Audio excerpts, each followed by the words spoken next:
Bonjour à toutes et à tous, nous sommes le jeudi 2 janvier. Vous regardez le tout premier Flash Info du Média pour l'année 2025. En ce début d'année, nous tenons à vous adresser nos meilleurs vœux, que cette année soit pleine de luttes victorieuses et de médias indépendants. Nous voulions surtout vous dire un immense merci, merci à vous, nos 5000 donateurs qui avaient fait de notre campagne un véritable succès. Grâce à votre générosité, nous avons récolté 270 000 euros pour continuer à faire vivre une information libre au sein du paysage médiatique français. Pour soutenir votre média de manière pérenne, vous pouvez vous abonner à partir de 5 euros par mois ou même devenir sociétaire de notre coopérative. Rejoignez-nous dès maintenant sur soutenez.lemediatv.fr. Place maintenant à ce bulletin d'information concocté par notre rédaction.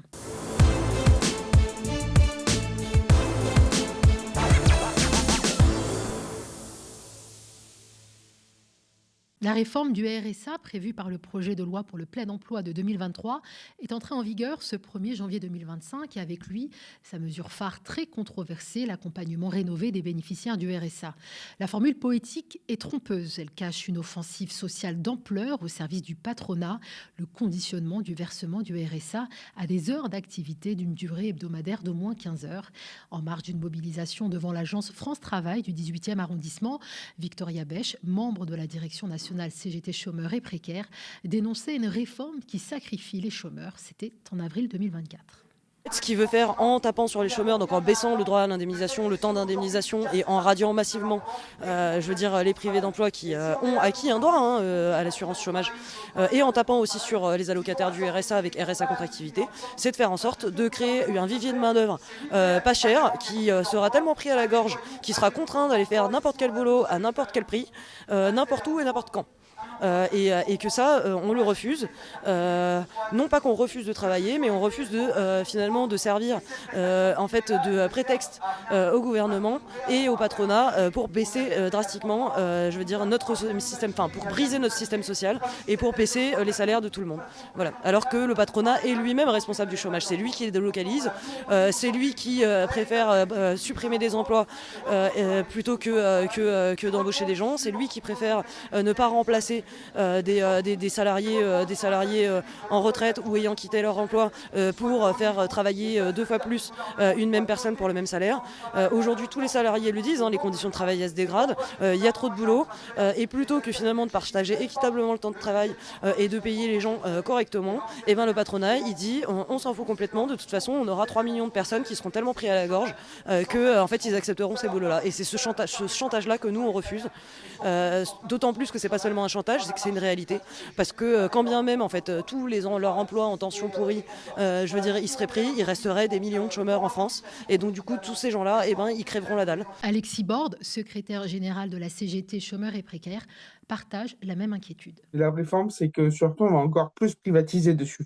C'est là où elle est gadget, c'est parce qu'on enlève encore des choses qui étaient faites par Pôle emploi à l'époque, même s'il y avait de moins en moins de formations qui étaient faites par Pôle emploi pour encore plus privatiser et encore plus nourrir des vautours qui se nourrissent déjà bien, plus que bien déjà, avec de l'argent public en fait et l'argent des travailleurs, vu que c'est l'argent de nos cotisations sociales. Ce que nous, on a vraiment insisté fort, c'est de bien dire quand même aux personnes, aux travailleurs privés d'emploi, de faire très attention au contrat d'engagement on va leur faire signer quand ils vont arriver à France Travail, parce que France Travail va se servir de ce contrat d'engagement pour les pousser à aller dans des formations payantes ou les pousser à aller faire le privé et aller travailler pour un patron. Depuis le 1er janvier 2025, l'intégralité des plus de 4 millions de bénéficiaires du RSA doivent s'inscrire à France Travail.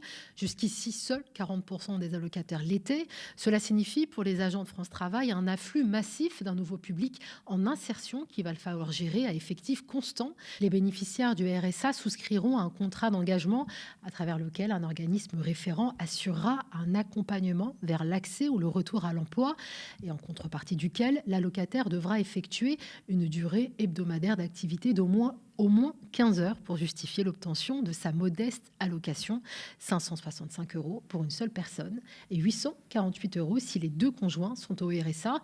Seules les personnes ayant des problèmes de santé ou un handicap, ainsi que les parents isolés sans solution de garde d'enfants, seront exemptés de cette obligation.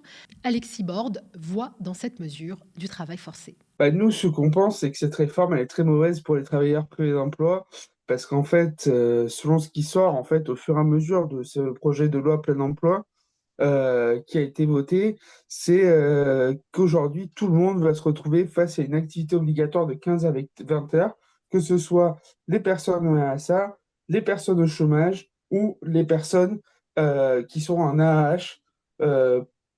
Donc, ça fait quand même que tout le monde va se retrouver face à cette obligation de 15 heures de recherche d'emploi ou de travail forcé pour certains. Donc, on pense que quand même, c'est une très mauvaise chose et c'est un retour en arrière quand même sur les bases de certaines choses qui se faisaient bien avant la Seconde Guerre mondiale. On essaye de faire des économies sur des privés d'emploi qu'on veut absolument renvoyer dans l'emploi et ces 15 heures d'activité, comme ils appellent 15 à 20 heures d'activité, c'est 15 heures minimum, en plus, c'est même plus 15 à 20 heures. Ces 15 heures minimum d'activité et soi-disant faites pour réinsérer les personnes, mais ça ne marchera pas forcément et partout où il y a déjà eu des tests, ça ne marche pas parce que ça ne renvoie pas forcément les gens vers l'emploi.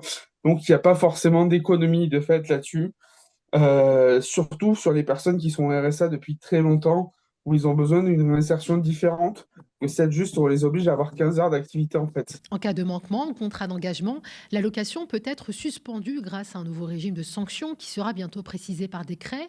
Le volet sanctions inquiète Sophie Rigard, chargée de plaidoyer au Secours catholique et co-autrice avec l'association Equitaz et ATD Quart Monde d'un rapport publié en octobre qui porte sur les expérimentations de la réforme du RSA. Elle parle de maltraitance, tandis que Lydie Nicole de la CFDT rappelle qu'il existe déjà des contrôles au moins injustifiés, voire abusifs et surtout très humiliants. La réforme du RSA a été expérimentée au total dans 49 départements depuis mars 2023. Il ressort du rapport final d'évaluation de l'expérimentation, publié en novembre dernier par le ministre du Travail, que les bénéficiaires se sentaient de plus en plus traqués par France Travail. L'objectif des 15-20 heures suscite aussi des perceptions négatives, notamment dans le sentiment de devoir se justifier face à un soupçon d'inactivité. De plus, la contrainte administrative de traçabilité des 15-20 heures est difficile à justifier et peut affecter la relation de confiance avec les bénéficiaires, voire dans certains cas, conduire à renoncer au RSA. Fin de citation.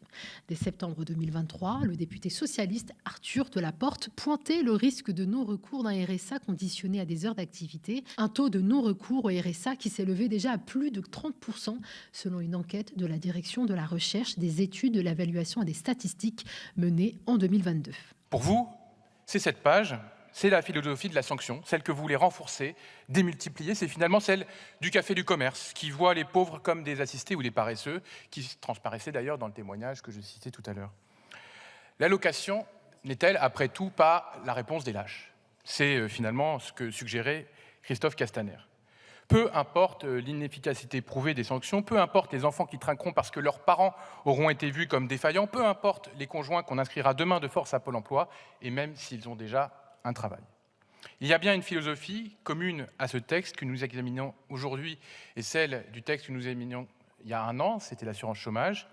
Tout est fait pour créer un droit complexe, un droit illisible, un droit finalement, comme il est lisible, qui ne peut avoir d'effet incitatif ou désincitatif, un droit complexe, une belle usine à gaz. Cela va surtout, comme le montrent toutes les études, créer du non-recours au droit. Dans une déclaration adoptée le 19 décembre 2024, la Commission nationale consultative des droits de l'homme dénonce l'atteinte aux droits humains induite par la mise en œuvre de l'obligation d'heures d'activité en contrepartie du RSA.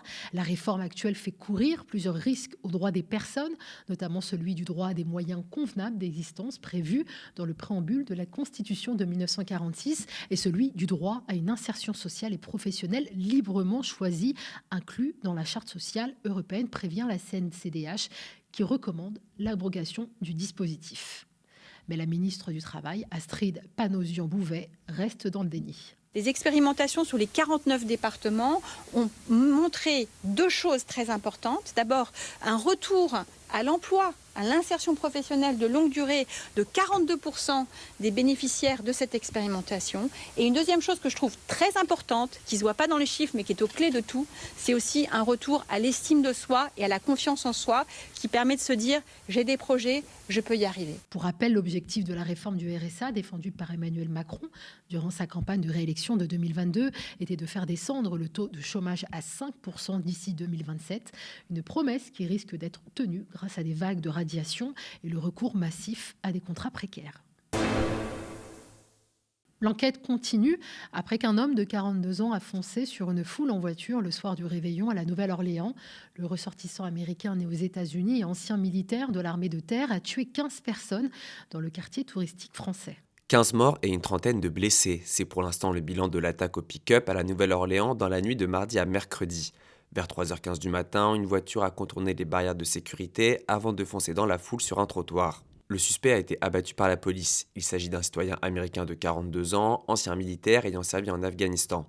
Ceci n'a pas empêché Donald Trump, qui prendra ses fonctions en janvier, de faire à tort un lien avec l'immigration illégale. Quand je dis que les criminels qui arrivent sont bien pires que les criminels que nous avons dans notre pays, cette affirmation n'a pas cessé d'être réfutée par les démocrates et les fake news médias. Mais cela s'est révélé être vrai, a-t-il écrit sur son réseau Truth Social. Joe Biden, lui, a assuré que tous les moyens seront déployés pour l'enquête.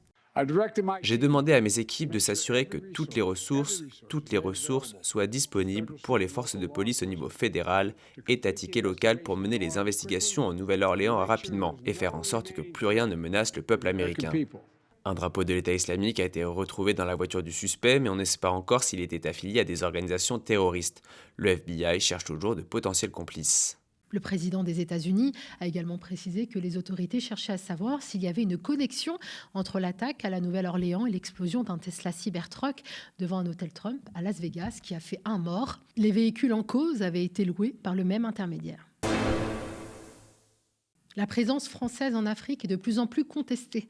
Un nombre grandissant de pays sur le continent acte le retrait des troupes françaises et de ses bases historiques, particulièrement en Afrique de l'Ouest. Nouveau retrait militaire français en Afrique. Le président de la Côte d'Ivoire, Alassane Ouattara, a déclaré mardi que la base militaire française d'Abidjan va être rétrocédée à la Côte d'Ivoire en janvier. Nous pouvons être fiers de notre armée, dont la modernisation est désormais effective.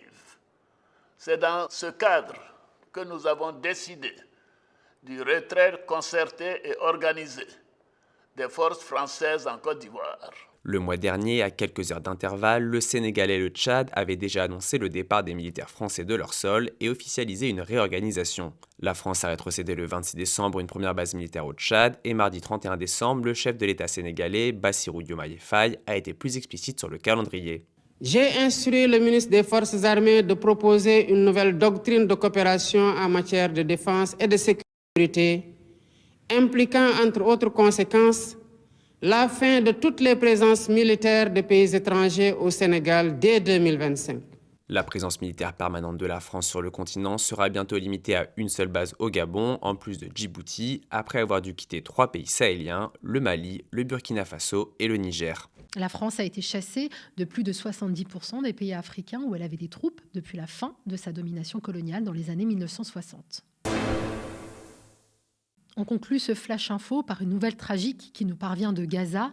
11 personnes ont été tuées cette nuit dans une frappe israélienne dans le camp de réfugiés dans le quartier d'El Mawassi de Khan Younes dans le sud de Gaza. Un camp qui avait pourtant été désigné comme une zone humanitaire sûre par Israël et qui accueille plusieurs dizaines de milliers de réfugiés.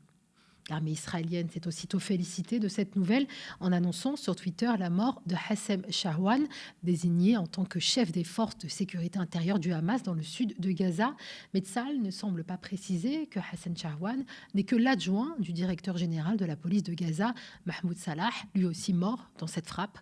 4 enfants et 3 femmes ont également été assassinés, comme le rapporte l'agence de presse turque Anadolu. À noter que cette stratégie d'Israël de s'en prendre aux forces de police a contribué à l'effondrement du maintien de l'ordre et entrave la livraison de l'aide humanitaire. En parallèle de cette attaque, Israël a frappé aujourd'hui le centre de la bande de Gaza, faisant 8 morts. Selon l'hôpital des Martyrs d'Al-Aqsa, les défunts étaient membres de comités locaux qui aidaient à sécuriser les convois d'aide.